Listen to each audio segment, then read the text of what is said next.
안녕하세요. 어린이와 동화 작가가 함께하는 방송, 재미있고 알찬 방송 어린이 라디오 박정선입니다. 오늘은 세계적인 작가, 그림책 작가 선생님을 모셨어요.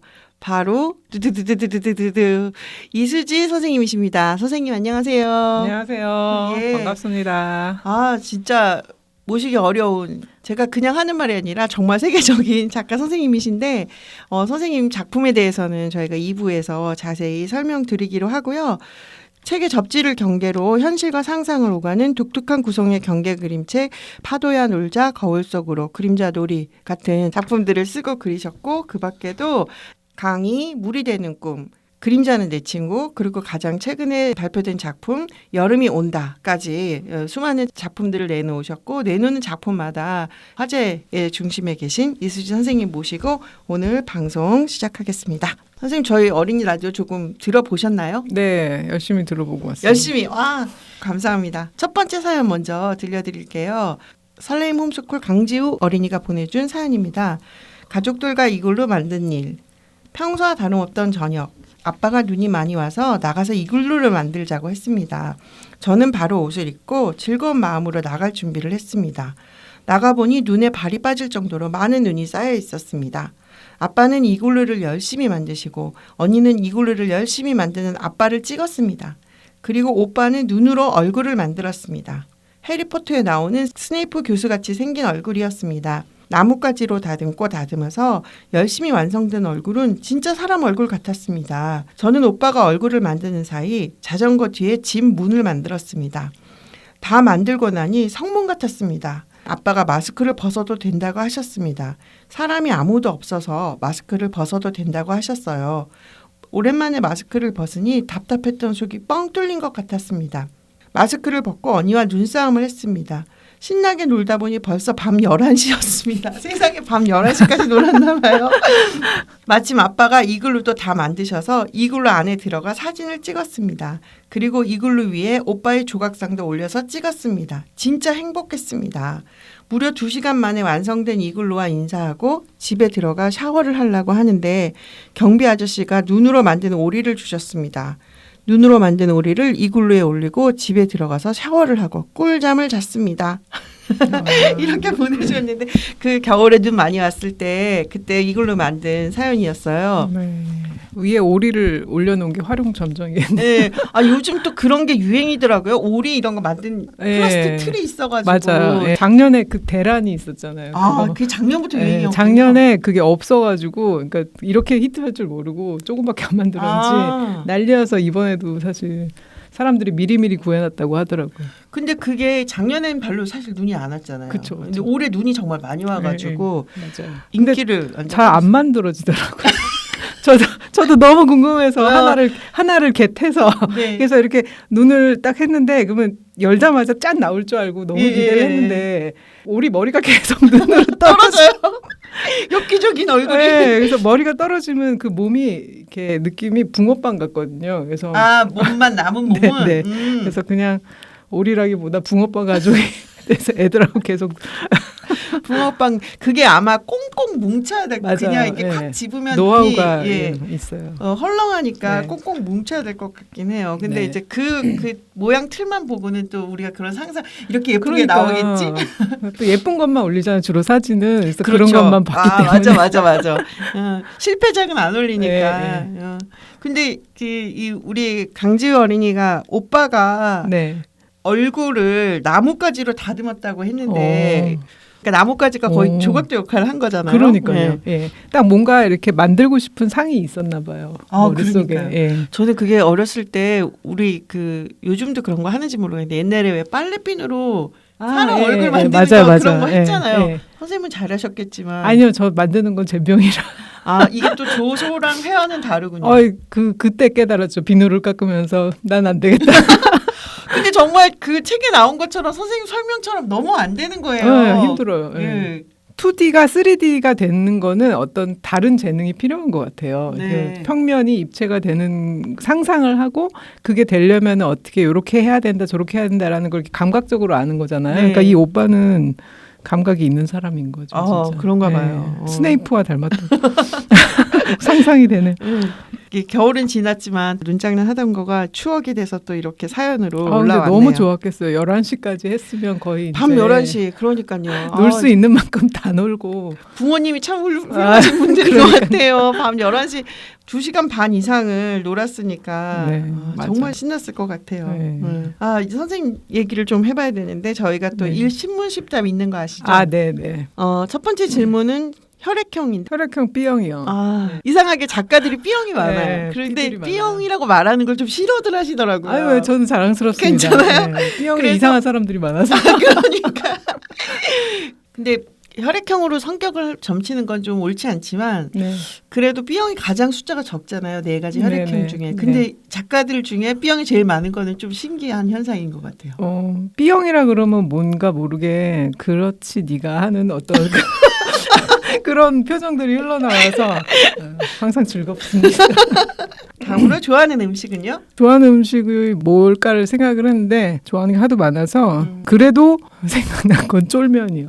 쫄면. 네. 쫄면이 이렇게 질기잖아요. 맞죠? 그래서 나이 들어서까지 계속 좋아하기 좀 힘든 음식이 아닐까 하는 생각을 문득 그쵸. 해봤는데 아직 정정하시고 아직은 뭐 이가 튼튼. 네. 예, 좋아하는 계절은 좋아하는 계절은 여름. 여름. 네. 여름 중에서 한여름. 제일 더울 때 제일 더울 때 8월. 8월. 여름을 제일 좋아하는 이유가 뭘까요? 그 여름은 항상 이렇게 뭔가 신나는 느낌이 있어요. 그러니까 물론 덥고 막 습하고 싫은 부분들이 있긴 한데 그래도 4가지 계절 중에서 제일 뭔가 이렇게 활발하고 뭔가 에너지 넘치고 좀 신나고 그런 느낌은 저는 이상하게 한여름이라는 생각이 들어서 맞죠. 왜냐하면 여름에 여름 휴가가 있고요. 일단. 그렇죠. 네, 맞아요. 예, 여름 방학도 있고 그리고 이제 날씨에 구애받지 않고 신나게 놀 수 있는 그쵸. 비가 와도 뭐 여름엔 춥지 않으니까 네, 비가 오면 비가 온 대로 신나고 나가서 놀기도 맨발 좋고 벗고 막 뛰어다닐 수도 그렇죠. 있고 네, 네. 좋죠 여름. 좋은 기억들이 많아서 그런 것 같아요. 선생님 파도야 놀자도 있고 파도야 놀자도 여름이군요. 좋아하는 동화책과 그림책. 오랜만에 이제 좀 생각을 해봤는데 저는 뭐 삐삐도 좋아하고 앨리스도 좋아하고 그런 생각을 하다가 동화책이라고 하기는 뭐한데 생각났던 것이 이제 줄어드는 아이 트리온이라는 그 책이 굉장히 인상적이었거든요. 제가 어렸을 때. 일단 이 질문에 대해서는 그 책이라고 얘기를 하고 싶었고요. 네. 그다음에 그림책은 가브리엘 뱅상이라는 작가가 쓰고 그랬다고 할 수 있죠. 글 없는 그림책인데 어느 개 이야기라는 책입니다. 네. 네. 그 책이 이제 제가 처음에 그림책 막 시작할 무렵에 어느 디자이너의 책장에서 꺼내보고 그 자리에서 이렇게 우뚝 멈췄던 기억이 나요. 네. 네. 이런 게 그림책이구나라는 생각을 하면서 그런 거 있잖아요. 정말 뭔가에 홀딱 빠지면 나만 있고 주변이 갑자기 모든 것이 사라지면서 스포트라이트가 쫙 내려오는 듯한 그런 느낌이 들 정도로 너무 큰 감흥으로 다가와서 항상 기억나는 그림책이죠. 지금 요즘은 뭐 다양한 그림책들이 많지만 선생님 그때가 지금으로부터 몇 년 전이에요? 거의 20년 전? 저도 그때쯤에 그 책을 처음 봤을 때 그 충격과 그때 충격받은 사람 많을 것 같아요.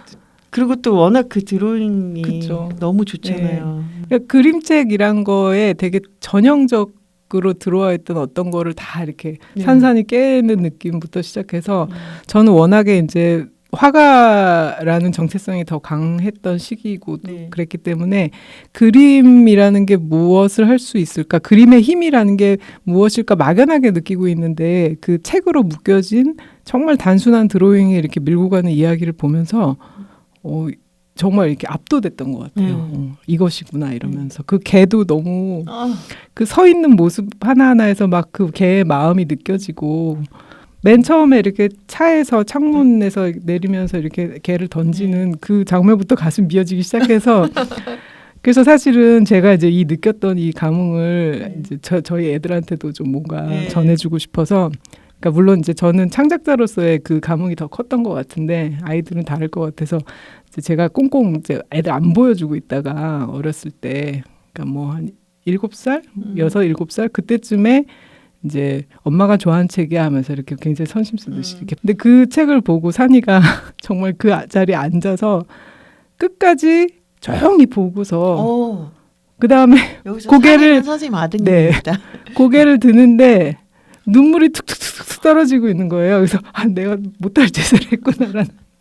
그리고 나서 나가서 이제 그 동생은 바다인데요. 바다하고 둘이 이렇게 뭐 하더니 종이를 오려서 눈물방울을 이렇게 만들어서 뺨에다 붙이고 나타나서 이 책을 이제 다시는 보지 않겠다고. 네. 네, 그러고 갔던 기억이 나요. 네. 얼마 전에 다른 작가님도 이 책을 추천해 주셨는데 저마다 왜 추천의 이유, 네. 왜 이런 것들이 남달라서 또 선생님 나름대로 얘기가 있어서 좋네요. 그리고 그 아드님의 감성도, 그러니까 그 예술의 깊이나 이런 것들을 아이들이 그걸 보고 느낄 수 있다는 게 정말 대단한 것 같아요. 네. 그렇죠. 그러니까 예술이란 게 뭐 굉장하고 거대한 건 아니죠. 이렇게 누군가의 마음을 어느 순간에 어떻게 치고 들어올지는 아무도 모르는 거기 때문에 그거에 대해서 기대하게 되는 것 같아요. 네. 나의 보물 1호는? 저는 보물 1호가 작업실이에요. 네, 좀 큽니다. 작업실 손님 어디에 있어요? 저희 집 이제 근처에 작업실을 드디어 잡았는데요. 예. 그러니까 그 전까지는 그냥 집에서 책상 하나 놓고 여기는 작업실 이렇게 해서 쓰다가 네. 이제 독립된 공간이 생기고 집에서 출근하니까 좋더라고요. 그래서 너무 소중한 공간입니다. 왠지 신기한 그림 도구들 막 이런 거 되게 많을 것 같은데. 제가 다루는 도구는 평범한 것들이어서 신기하진 않은데요. 근데 그래도 왜 그러니까 우리가 잘 모르는 물감 그렇죠. 뭐 이런 거 있잖아요. 맞아요. 그렇죠. 그 예전에는 집에서 그렇게 하니까 뭔가를 새로운 걸 뭘 하려면 이거를 치워놓고 새로운 걸 시작해야 되는데 지금은 이렇게 쓱 밀어놓고 안 치워도 되는 공간이 생겨서 너무 그렇죠. 좋습니다. 정말 부럽습니다. 더 좋은 작품이 많이 나올 것 같다는 생각이 드네요. 내가 가장 행복할 때는? 지금 이제 애들이 중1, 중3이 됐는데도 불구하고 아직 좀 애들이 어리버리해서 밤에 자기 전에 이렇게 저하고 이제 남편하고 이렇게 있으면 애들이 이렇게 하나씩 와서 그냥 이렇게 뒹굴다가 가요. 뒹굴다면서 뭔가 이제 하루에 있었던 되게 쓸데없는 이야기를 하면서 킬킬거리다가 이제 헤어지는데 저는 그 순간이 제일 행복한 것 같아요. 선생님 자랑 같은데요. 중학생 아이들이 엄마랑 그렇게 소통한다는 것 자체가 엄청난 자랑인데. 소통은 안 하고요. 그게 소통이죠. 말 한마디도 안 해주는 아이들이 얼마나 많은데. 그래서 방에서 안 나오고. 저도 제가 생각해도 그 중3이면 이제 안 들어올 것 같기도 한데라는 생각을 하기 때문에 행복하다고 느끼는 것 같아요. 너무 부럽네요, 진짜. 어쩜 오늘까지일 수도 있겠어요. 이 파일이 새 나가지 않아요. 그러면 아드님, 따님 둘이 같이? 네. 그러면 아빠랑 내 가족이 같이 침대에서 그렇죠. 딩글딩글하면서 이런저런 하루 있었던 일 얘기하고 너무 행복한 모습인데요, 그건 진짜로. 네, 그냥 뭐 이제 그냥 오늘 들었던 음악이 뭐 누가 새 앨범을 냈는데 뭐 가사가 별로다 뭐 그런 거. 작은 것까지 같이 공유하는 행복한 가족의 모습이네요. 질투 유발. 나만의 스트레스 해소법은? 이거를 제가 바다한테 물어봤어요. 엄마가 스트레스 받으면 뭘 하니? 라고 했더니 엄마 와서 내 턱 만지잖아. 그러더라고요. 그래서 바다가 되게 날씬한데요. 얼굴이 동글동글해서 이렇게 턱 밑에 이렇게 살이 부드러운 살이 그렇게 잡혔는데 그걸 제가 가서 이렇게 만지는 걸 좋아하거든요. 고양이 발바닥 사이 같은. 맞아요. 네. 그래서 그러고 있으면 이제 뭐 그 약간 그런 거 있잖아요. 그래. 뭐 있어? 이런 생각이 드는데 이것도 얼마나 갈지는 모르죠. 근데 따님이 그럴 때 싫어하지 않아요? 싫어하죠. 싫어하면서 가만히 있어요. 싫어하지만 가만히 있어요. 네. 그건 진정으로 싫어하는 건 아닌 것 같은데 엄마가 스트레스 해소하는 거를 따님이 허용해 주는군요. 네.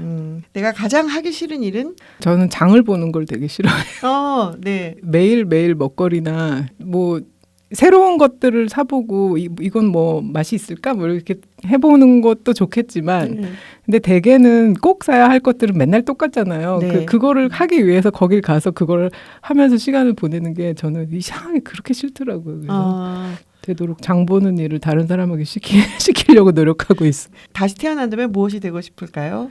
저는 다시 태어난다면 기타리스트가 되고 싶어요. 네. 기타에 대한 항상 이게 있어서 로망이 있어서 여러 번 시도해봤는데 어느 수준 이상으로 못 가더라고요. 그러면 좀 기초는 배우셨군요. 그러니까 뭐 이제 친구한테 배우고 뭐 선배한테 배우고 시도는 많이 해봤는데 네. 근데 이게 이제 연습을 좀 해야지 이제 올라서잖아요. 모든 악기가 마찬가지죠. 그렇죠. 네. 악기뿐만 아니라 모든 게 맞아요. 예술은 뭐 그냥 천재가 어디 있습니까? 근데 그거를 못 넘어서고 항상 마음만 달려가고 네, 그래서 기타리스트가 되고 싶습니다. 네. 근데 여러 악기가 있는데 꼭 기타 치는 사람이 그렇게 멋있어 보이더라고요. 다른 거는 그냥 범접할 수가 없잖아요. 네. 근데 기타는 할 수 있을 것 같은데 안 되니까 더 약올라서 그러나 뭐 그럴 수도 있어요. 그럴 수도 있겠네. 네. 자, 그러면 어라친에게 하고 싶은 말을 7글자로. 어라친 만나고 파. 어라친 만나고파. 예. 진심이신 거죠? 예, 이거를 계속 듣고 있고 여기에 사연을 보내고 하는 친구들이 막 전국에 이렇게 흩어져 있을 거라고 생각하니까 되게 멋있는 것 같아요. 예. 네. 우리 어라친들 작가님들이 어라친들의 여러 사연이나 이런 것들을 재밌게 잘 듣고 있으니까 좋은 사연 많이 보내주세요. 네. 노래, 악기 연주 같은 솜씨 자랑도 보내주세요. 사연과 솜씨 자랑을 보내주실 때는 팟빵, 유튜브, 어린이 라디오, 네이버 카페, 카카오톡 채널, 이메일로 보내시면 됩니다. 비두초등학교 어린이들이 보내준 노래 들어보겠습니다. 이거리 저거리 갓거리 천천만적 사면서 돌이 시작도 꺼내 벽하고 앉은 뱅이 소리가 좁세 하나를 두알대 세알대 네알대 단자 연자 임금나라는 집에서 말구리 동타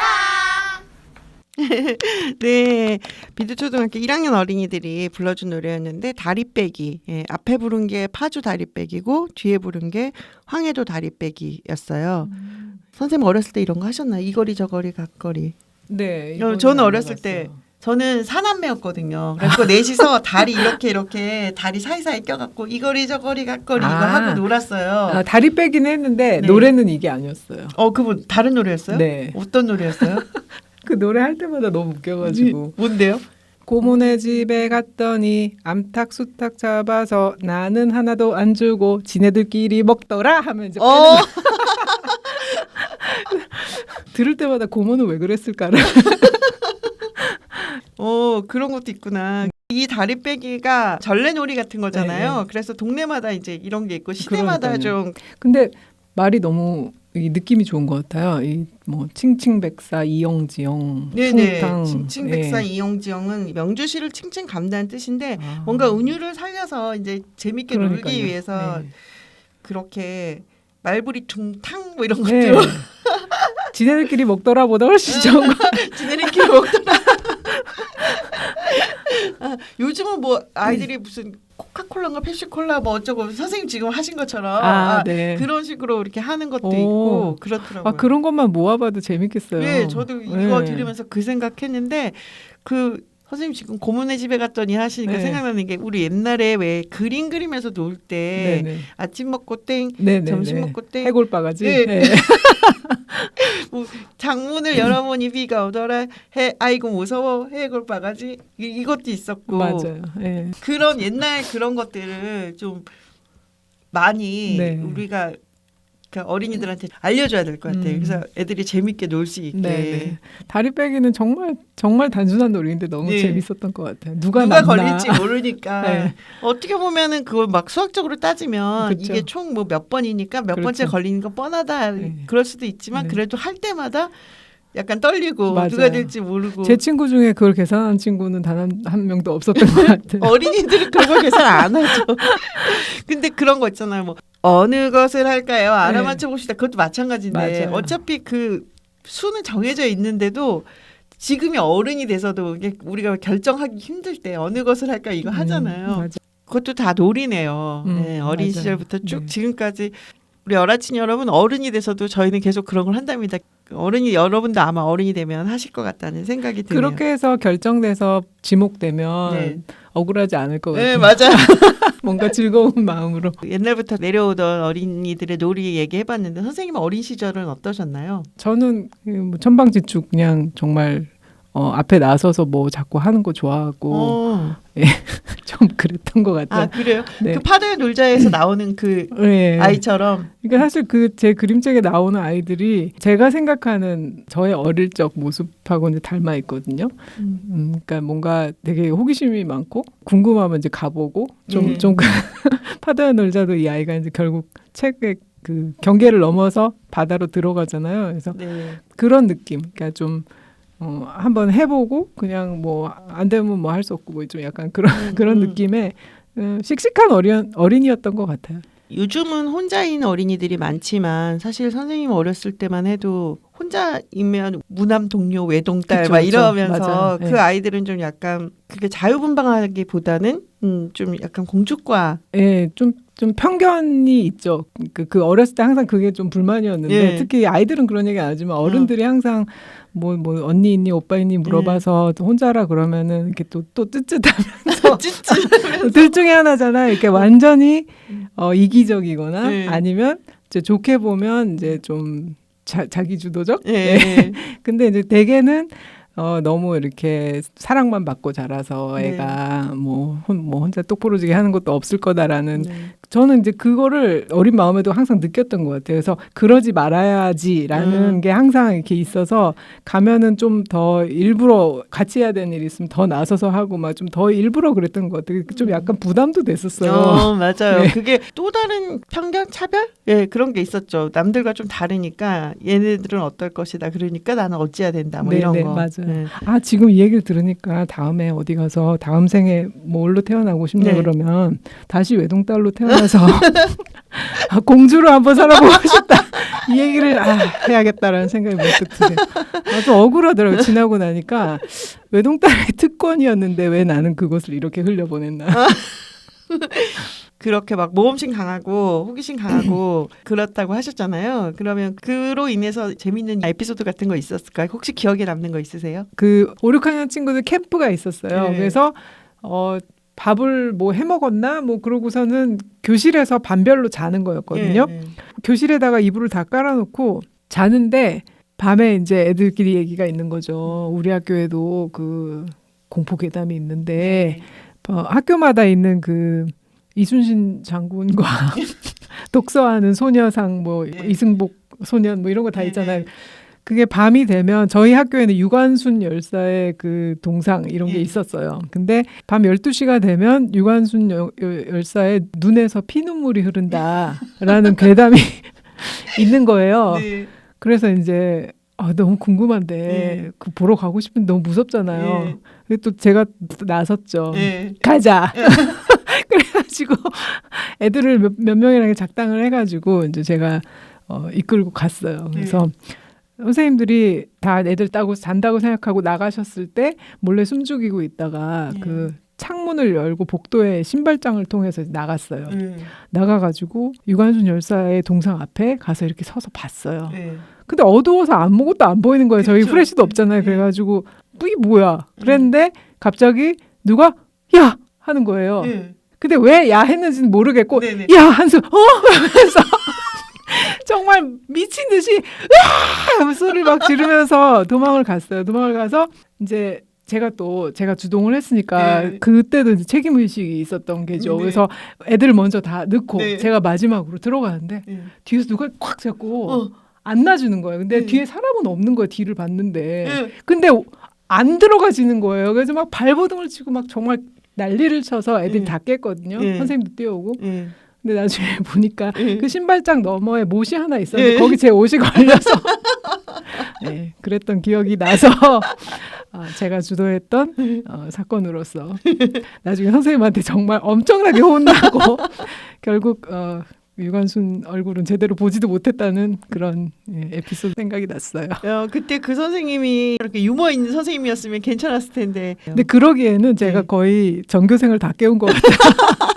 너무너무 소리를 질러. 정말 무서웠어요.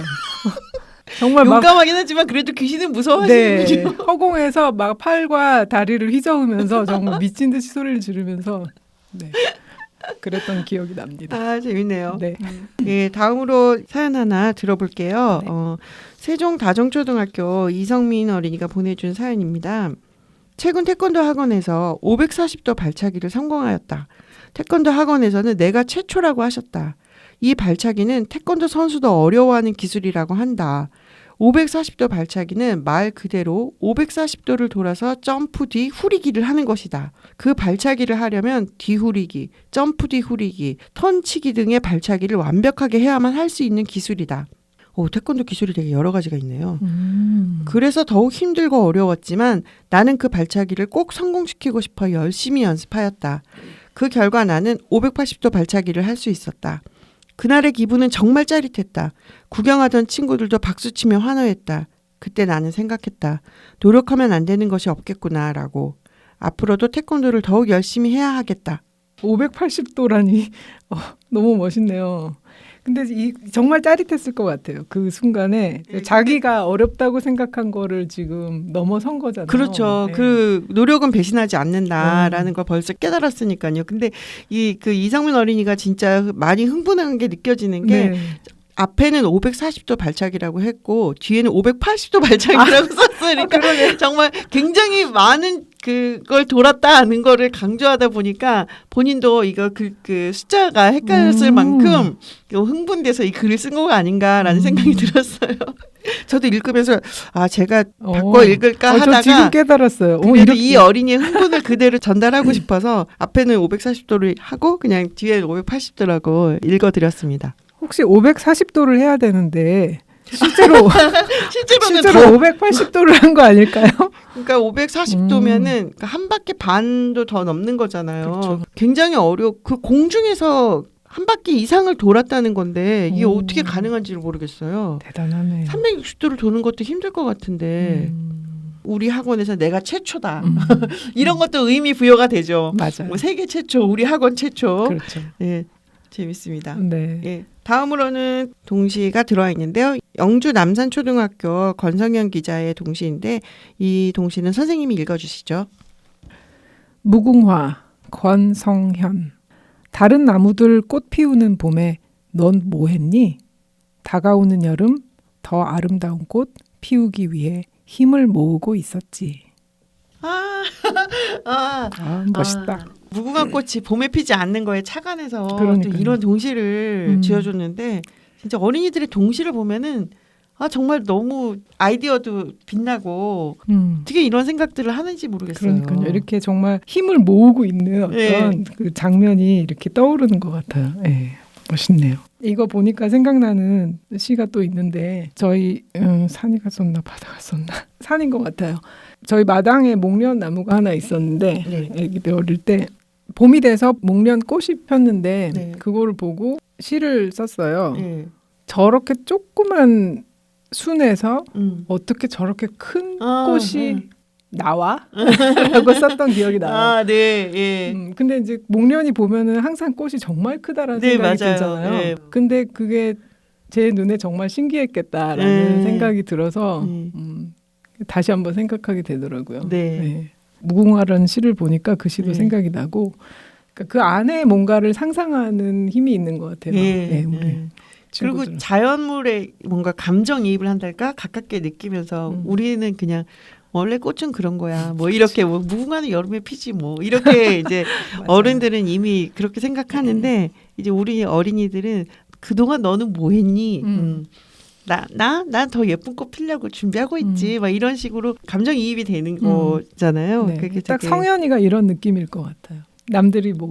남들은 다 하는데 라고 옆에서 누군가 타박을 해도 나는 나만의 뭔가 그 다음을 기대해라는 어떤 그런 느낌이 있지 않을까라는 생각이 드네요. 네, 이수 선생님 말씀처럼 우리 권성현 기자 뭔가 지금 힘을 모으고 있나요? 무언가 보여주기 위해서 그렇다면 잘 힘을 모아서 또 꽃 피우시기를 바라고 어린이들은 다 지금 힘을 모으고 있겠죠? 어른이 그렇죠. 돼서 뭔가 꽃 피울 작은 봉우리들이라고 생각이 되네요.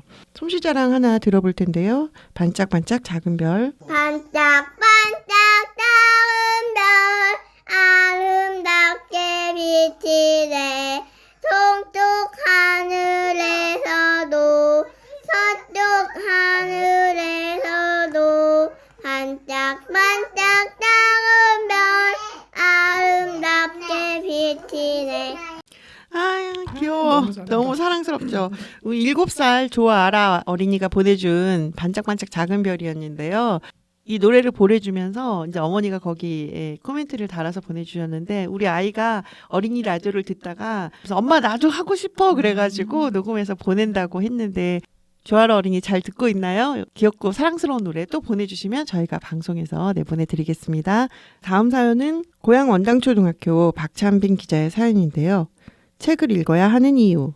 여러분은 주변에 책을 싫어하는 분들이 있나요? 제 주변에는 꽤 많아 안타깝지만 저는 책을 좋아합니다.